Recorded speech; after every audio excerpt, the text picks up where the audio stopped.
67 na po, lola ko. 67. 67 na si Mother Earth. Ang nangyayari dyan, nasasabayan na po kasi ng ano yan, aging. Yung mga nagdi-deteriorate na siya. Yung mga dating sira, lalo pang nagkakarga sira-sira. Pag na, Nag-rehab din po ako. nag-rehab na rin kayo dyan. Ay, ako. Eh, part na ano yun, part ng rehabilitation yun. Yung mga movement na yun, ay yung mga Iba-iba. method na yun. Iba-iba. Acupuncture, shockwaves, Sarap. TENS. Eh, ano, frozen din pala to. Alam ko. Dalawa. Pareho yan. Ito, mas mano pa. Hindi siya super frozen pero tightness na siya. Kumpara sa kanan. Sa kanan, medyo mabigat na talaga. Napakasakit talaga. Napakasakit, Kuya Eddie. Ang lola mo talagang hindi nakakatulong sa sakit. Kaya nga eh. Pero ang sagot dyan, ako. Ikaw talaga. Ako. Kaya natin yung mga balikat ko eh. Pero yun dun sa balakang ni Mami, I cannot promise na one shot delete yun kasi sira na po yung disc. Nakita nyo naman sa image, talagang diffuse na siya. Ano gagawin natin? Ang mangyayari dyan, maglalagay kayo ng back brace. Back brace para masuportahan yung mga walking nyo. Kasi kahit wala kayong ginagawa, naghagdan kayo para kayo nakatag ng ganun. Possible na umusog yun. Kasi nga, wala na to. Halos buto sa buto na. Wala na to. Makikita nyo.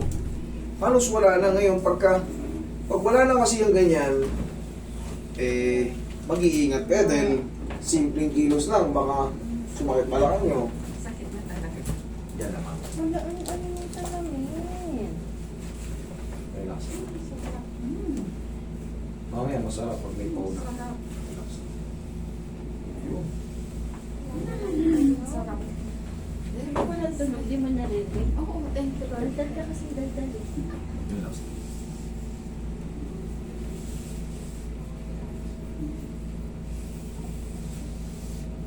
Relax na. Narinig mo na. Higa kang patagilid, Mami. Babalikan ko yung balikat mo pag nakaupo ka na. Tagilid.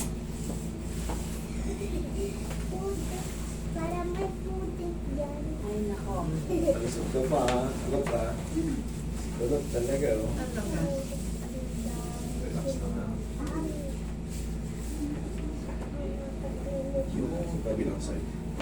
Yung mga tumutunog na yun, yun yung mga tinatawag na mga costal facet joint. Yung mga maliliit na tumutunog, yun. Yun yung mga sinasalansan natin Sarap. para magkaroon ng kaginawaan yung balakang nyo. Relax lang. Kung lalaman na. Yun! Laktong mo na, dapa. Doon yun sa L5S1. Pag may pectus para sa mapambabae. Tsaka mag-iingat na rin si Mami sa mga pagbubuhat tayo, mga baka naglilipat pa kayo kagaya ng mga paso-paso, nag-aangat. Yes. Yun ang kadalasan ng mga nanay-nanay, lola-lola. Talaga. Ikaw na daw talaga. Wala silang magawa, siyempre hahanap sila ng pagkakabalahan. Maglilipat-lipat ng mga paso yan para sumakit ang balakang. Yes. Ang sarap. Magwawalis ng magang-maga. Naglalampaso pa ako. Kaso, yan talaga mga lola-lola natin masisipan.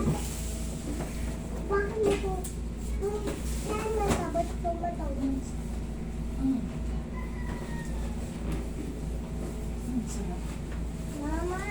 Diyan ka lang. Ma'am, habang bearable pa ni Madam, bigyan mo siya ng back brace, ha? Kasi kung magmumuling kayo, kailangan nyo yun.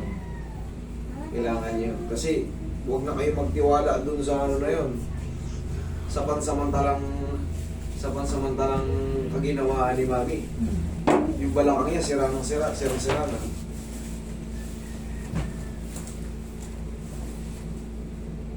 Walang nothing to worry pag diabetic. Ang mag-worry lang kayo pagka kayo ay diabetic na, may sakit pa kayo sa puso, may butas kayo sa... Ay siya, nasungkit na. Yun, medyo delikado yung ganun pakialaman. Yung may mga sakit sa puso. Kasi traitor ang puso eh. Relax lang. Inhale. Exhale. Minsan nga may binabawal sa kanila. Bawal sila sobrang saya, bawal sobrang sakit. Yun ang pinaka magiging careful tayo. Pero it depends kung ano ang problem ni sir. Kasi kung wala naman siyang ano, Sakit din mga ulo. kung tuhod-tuhod lang, balakang, walang problema. Pero kung may frozen shoulder siya at kaliwa, tapos nasa puso, kaliwa ang puso.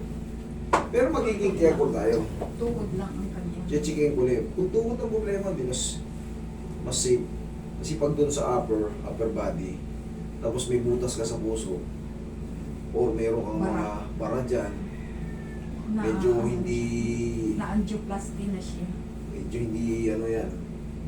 Kailangan marunong talaga yung mag-execute ng treatment. Pinakikailangan ko naman yan, mami, basta kailangan ko lang muna ma-check yung Ibig files. sabihin yun, connected pa rin yan kasi biglang namaga yung paa ko eh. Yung Connected po to sa lumbar nyo. Yung ankle ko at saka ito, kaya pina-x-ray ko yan. Nako. I-type nyo yung sa Google or sa YouTube, what is this herniation? So, may explain na rin. Lubusan yung maunawaan kung ano yung sinasabi ko. Parang ayaw ko na, parang natakot na ako. Kaya nga nakakabilib nga kayo kahit pa paano yung sakit nyo.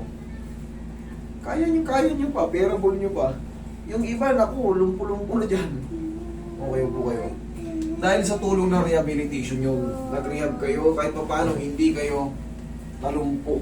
Kasi kung hindi kayo nag-rehab, believe me, naka-wheelchair na kayo ngayon. Matagal nga lang kasi yung treatment ng rehabilitation. Totoo lang. Nag 2 times ako na 8 session. Tama, 8 session. Yes po, nakatulong yun kaso sobrang bagal talaga. Yun ang totoo. Nakatulong siya. Ah! Ah! Oh. Tik talaga eh. Sige, ingat. Gusto mong sampalin ka niyan? Ayun, nasaan yung Tinanggal ko. kama ko? Kita mo.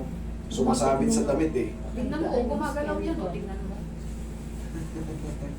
Lamot na. Okay lang yun, pero okay lang yun. Hindi, joke lang yun. Don't cry. Sige, maririnig ka sa vlog. Maririnig ni Lolo yan. Magagalit na naman sa'yo yan. Oh.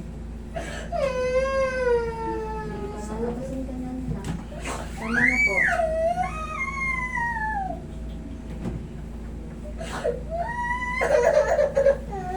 Check na natin ha. Shhh. Wala na. Kanina ito halfway. Wala na rin.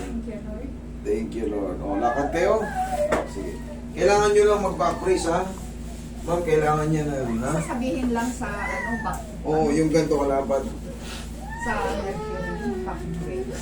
Kung malapit-lapit kayo sa Maynila, yung bangbang, mura ron. Back Ay, brace lang. success po yun. Commonwealth lang kami. Mas maganda nga, kasama siyang Kaya bibili. namin kasama. Kasi baka mabigay sa inyo yung small o kaya sobrang laki naman. Hindi tutugma sa inyo. Kaya kailangan sukat sa balakang niyo para maganda. Parang hindi sayang binili nyo. Baka pag umorder kayo sa online, pinadala sa inyo pang bata. Sayang, hindi nyo may balik. Ano? Thank you, Lord. Thank you Lord, siyempre. Okay? Sige, thank you. Ingat kayo.